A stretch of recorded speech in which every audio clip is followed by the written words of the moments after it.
land contract. So now this is when this works well when you call a seller and there's no mortgage on the property. So they have a fully paid off property. They're like probably 70 years old or whatever. And they want to sell the property, right? Oftentimes they may want to sell for like a higher price than what they're able to sell it for, right? This is one where you can pitch them, say, hey, instead of me going to the bank and getting a loan to buy your house for $300,000, I'll borrow the money from you, right? So you become my bank. So since it's a paid off property, this is how money works. Like it's just fake, right? Like it's printed money. It's just on digital, it doesn't exist, right? So that $300,000, instead of going to the bank, you're getting it from the seller. The seller becomes the bank. And you say, I'm going to pay you on a monthly basis instead of me going out and getting a loan and paying the bank, right? So what happens here in a land contract is that the title does not come into your name, right? So they put a mortgage on the property. You pay the owner over time. You want to get the longest period of time you can and the lowest amount of interest you can. And then you would pay the seller over time, and the title will remain in their name until you pay off the $300,000. This is what they call a land contract. Okay. So any questions on that? Well, what would, oh, okay. One of the benefits for the buyer would be that you would basically pay a higher price than market value. You can. Like This is what where what your would be the negotiation comes benefit in, from right? it? So Yeah, let's say that yeah. he wants to sell the house for $300,000, right? Hmm. You can say, okay, you offer 250. He says no, right? And you can say, okay, well, I'll give you $300,000 with an interest rate of 3% over 30 years, right? Okay. Instead of me going to the bank and paying them, 6% or 7%, you just negotiated a better deal. Plus, you don't have to put a down payment down, or you can negotiate a low down payment, right? So it's better to work with the seller rather than the bank. Because now, if you go to a bank, you got to apply for a mortgage, you got to put a down payment down, you have higher interest rate, and then, your credit is affected by that because you have a loan on your name. In this case, none of that is occurring.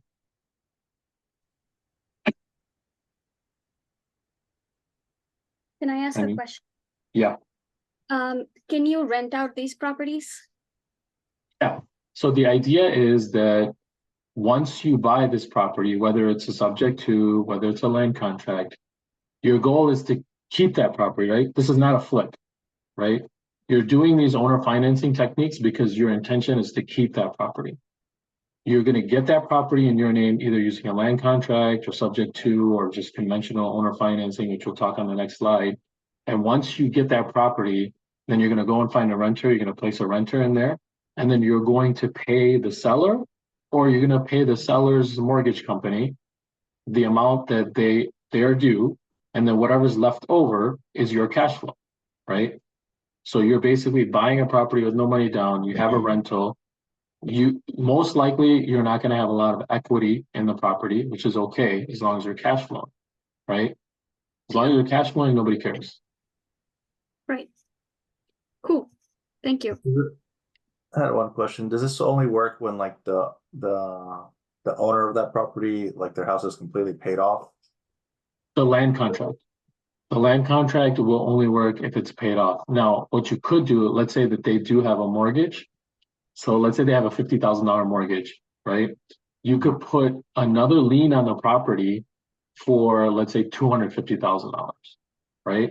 So that covers the $300,000 that the guy wanted, right? So now you're going to be making two payments, right? You're going to make a payment to the first mortgage company, and then you're going to make a payment to the seller. So you have two payments going out because you have two notes on the property, right?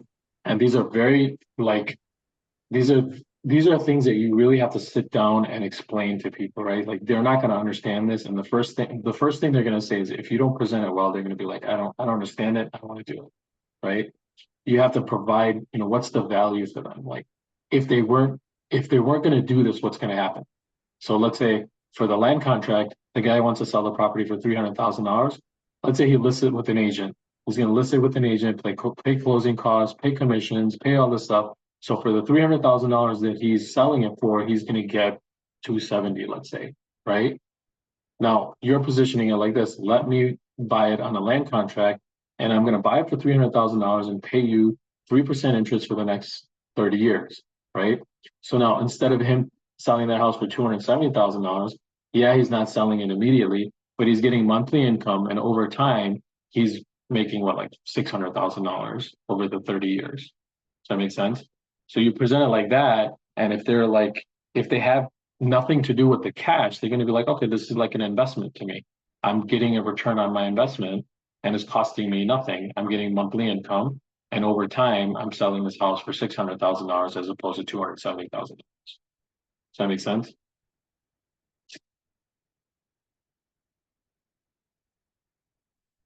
So it all comes down to presentation. Any other questions on the land contract?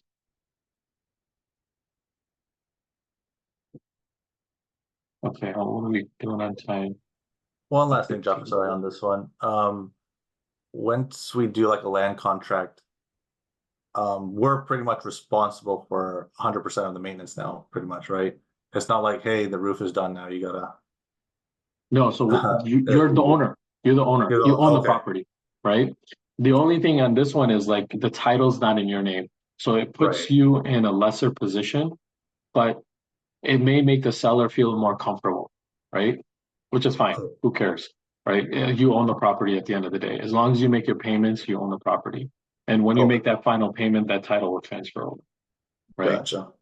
This is you want to try and get the other options where the title gets in your name. But if they're really resisting on it, this is an option where you can fall back on and say, hey, this is a land contract, the title will remain in your name. The reason why they may feel comfortable is like they still have their name on that paper until you pay them completely, right? So they're gonna feel a little bit more comfortable, or they may feel a little bit more comfortable. Got it. Do they usually have early repayment, like uh you clauses in the contract, or is that best practice? Because I would think as a seller, I want to maximize my investment for the 3% interest or whatever you're doing. Like, for example, as Yeah, an investor, I'd say, hey, I want an early payment so I can get rid of that. Like, is that yeah. something that taken into So consideration?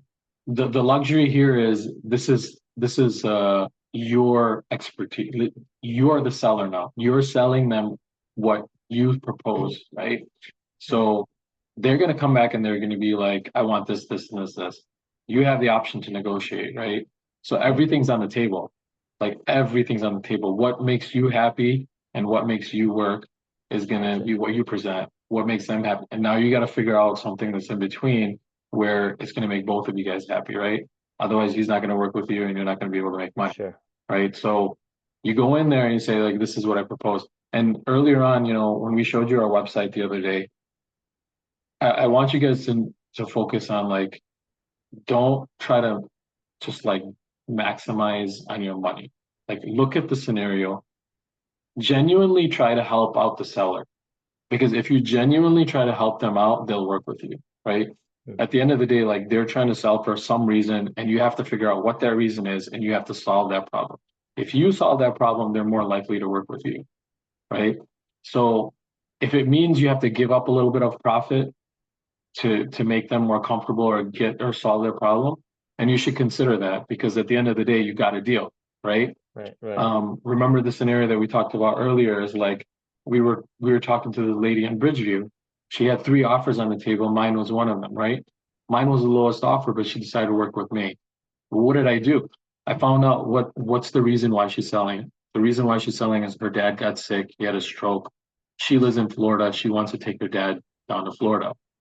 Well, okay, that's one problem. The other problem is the house is filled. It's like a hoarder house, completely filled.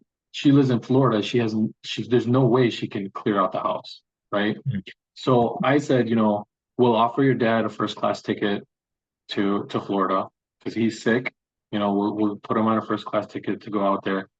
You don't have to take anything that you don't want. We'll clean out the whole property and we'll make it as easy as possible for you, right? Just by doing that, she chose us because like it did cost about $4,000 to clear out that property. How's she gonna do that with a sick dad and she's down in Florida, right? Yeah. So I was able to solve her problems, which was more valuable to her than the two other offers that were there, right?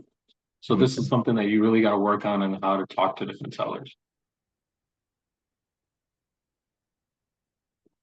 All right.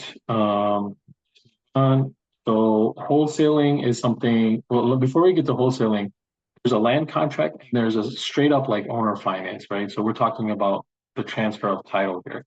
In a land contract, the transfer of title does not occur until you pay in full. In a regular owner finance contract, the title will transfer over to you, but there'll be a note on the property like a mortgage, right? This puts you in a stronger position because you own the property and it's on paper, right? So it's not that big of a deal, but if you can get this, it's better for you to do this as opposed to a land contract. Same exact scenario, same exact rules. The only difference here is that the title is in your name as opposed to in a land contract, the title is in their name. Okay. So other than that, everything else is the same.